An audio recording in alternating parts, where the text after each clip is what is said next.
Yo soy un lector que, como casi todos los lectores, lo he heredado de mi familia. Mis padres, los dos son filólogos, los dos son muy aficionados a la literatura y desde muy pequeño me aficionaron a mí también.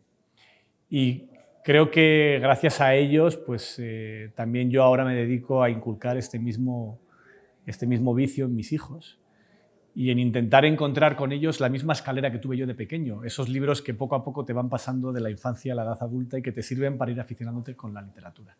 En mi caso, yo creo que lo que más me ayudó a construir esa afición y que luego aparte me ha servido después para seguir cultivando esa rama, empezó con la ciencia ficción. Yo sigo siendo un lector muy aficionado a la ciencia ficción como hobby. Leo de todo tipo de libros, por supuesto, muchísimo ensayo. Es fundamental en mi trabajo también leer libros para mi propia formación, y en mi caso es ensayo.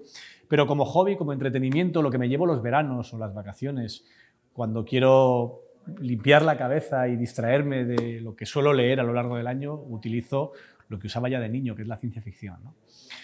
Empecé con los clásicos, con Arthur C. Clarke, con Isaac Asimov, con Robert Heinlein, y a partir de ahí seguí con otros autores. Y para mí el libro que de pequeño siempre dije que era mi favorito y que todavía hoy lo conservo prácticamente a punto de demolición, porque lo tengo prácticamente descuadernado y con mucho cuidado porque le tengo mucho cariño a esa edición, es un libro de Arthur C. Clarke, poco conocido, que se llama Los cuentos de la taberna del ciervo blanco. Es una recopilación de cuentos de ciencia ficción en la que, con el hilo conductor de una taberna donde pasan periodistas, científicos, físicos, gente que trabaja en el espionaje, en fin, es casi como la taberna de la Guerra de las Galaxias en versión Londres de los años 50-60.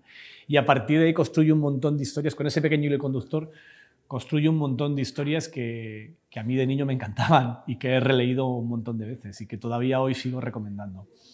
Ahora, cuando a mi hijo pequeño, bueno, ya no tan pequeño, tiene 15 años, cuando empecé a aficionarle con la literatura, hice un poco lo mismo, buscar cuáles eran los detonadores que servían para que luego siguiera leyendo. Y yo con él lo encontré en Harry Potter. Para mí Harry Potter fue, en mi época cuando yo era pequeño eso no existía, pero con mi hijo pequeño fue el libro que me sirvió para que dejase de leer tebeos y cuentos y empezase a leer libros sin dibujos. Fue a raíz de Harry Potter con lo que luego se aficionó a la lectura y afortunadamente sigue leyendo hoy. A mí me apasiona la ciencia ficción por varios motivos. Primero, porque tiene una parte de ciencia, en el sentido de que es una manera fascinante para poder asomarte a lo que puede venir después. Al final, el ejercicio de la ciencia ficción es, con la ciencia que hoy conocemos, imaginar cómo podría ser un futuro en el que esos herramientas científicas o esos avances que estamos descubriendo nos ayudan a imaginarnos cómo podría ser un mundo dentro de 10, de 100 o de 1000 años, ¿no? Y a mí eso me fascina desde niño porque siempre me gustó la ciencia. Yo empecé a trabajar como periodista haciendo divulgación científica. Luego de ahí salté a temas de divulgación sobre Internet y nuevas tecnologías y de ahí, por azares de mi carrera, acabé haciendo periodismo político. Pero mi origen era de coleccionar recortes de Muy Interesante y de leer libros de ciencia ficción. A mí lo que me gustaba era eso por la parte de la ciencia.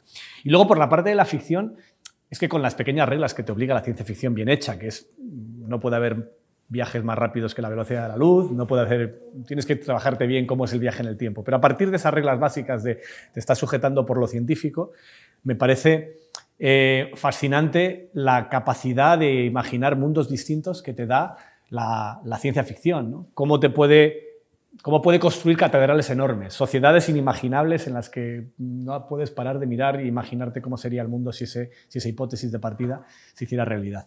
Y luego también tiene la parte distópica, que es ya desde la primera novela de ciencia ficción o el primer cuento, que para mí es Frankenstein, ya está ahí todo, ¿no? Las herramientas básicas, como el miedo a la ciencia también, cómo la ciencia nos puede llevar a futuros distópicos donde exista pues el miedo a la máquina, el miedo a la tecnología que avanza demasiado deprisa, algo que lamentablemente muchas veces tiene una parte de verdad. La más evidente es los monstruos de Einstein, cómo la ciencia, nada ficción, la ciencia del átomo nos lleva a un siglo XX marcado por el miedo a un nuevo Hiroshima o el miedo a una gran guerra nuclear. A mí todo ese mundo me apasiona, probablemente porque la ciencia ficción exige algo que yo creo que tengo y que además creo que es imprescindible si eres periodista, que es la curiosidad, el tener ganas de descubrir cosas distintas, muy diferentes, y para mí eso es lo que desde muy niño me atrapó en la ciencia ficción y que hoy como lector adulto me sigue encantando. De los autores clásicos de Isaac Asimov, que es otro maestro de la edad dorada de la ciencia ficción, recomiendo siempre El fin de la eternidad, que es un libro menos conocido. Lo más famoso es El Yo Robot o La Fundación. El fin de la eternidad es un libro que habla sobre una especie de ascensor espacial capaz de viajar por distintas edades de la historia y que genera una suerte de comercio interestelar en el tiempo, ¿no? El siglo III hace muy buenas naranjas que vende al siglo VII, ¿no? Esa es un poco la hipótesis de partida. Pero eso te lleva a un planteamiento que a mí, de adolescente, que es cuando lo leí, me encantó. Me gusta muchísimo de los autores contemporáneos, especialmente Neal Stephenson. Es un autor estadounidense que tiene 3 de mis novelas favoritas. Snow Crash es una de ellas, La Era del Diamante es otra de ellas, Cryptonomicon es la tercera. Stephenson tiene algo muy especial, que es alguien que ha imaginado el futuro que luego llega.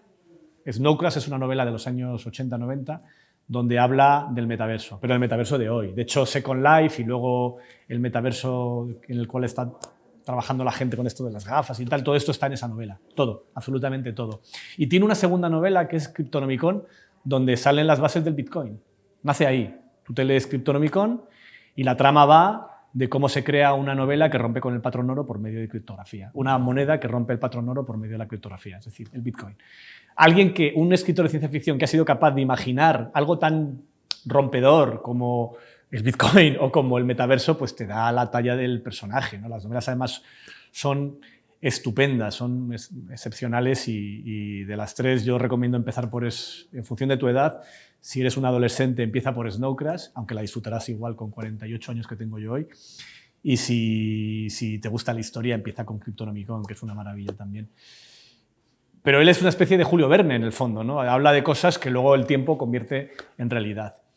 También me gusta muchísimo Liu Cixin, el autor chino, ahora muy de moda con la adaptación a televisión de su trilogía del problema de los 3 cuerpos. Es de las 3 novelas, es de lo mejor que se ha escrito en la última década de ciencia ficción. Son excepcionales también.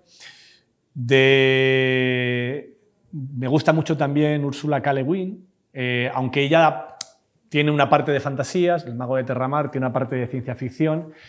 Las 2 son excepcionales y es de la primera ciencia ficción feminista en un mundo donde casi todo es masculino, haciendo la lista de los autores que más me gustaban, me daba cuenta que la inmensa mayoría son hombres, pero también porque es un mundo donde hay muy pocas, algunas muy buenas también, como Margaret Atwood, autoras femeninas, casi todo es masculino.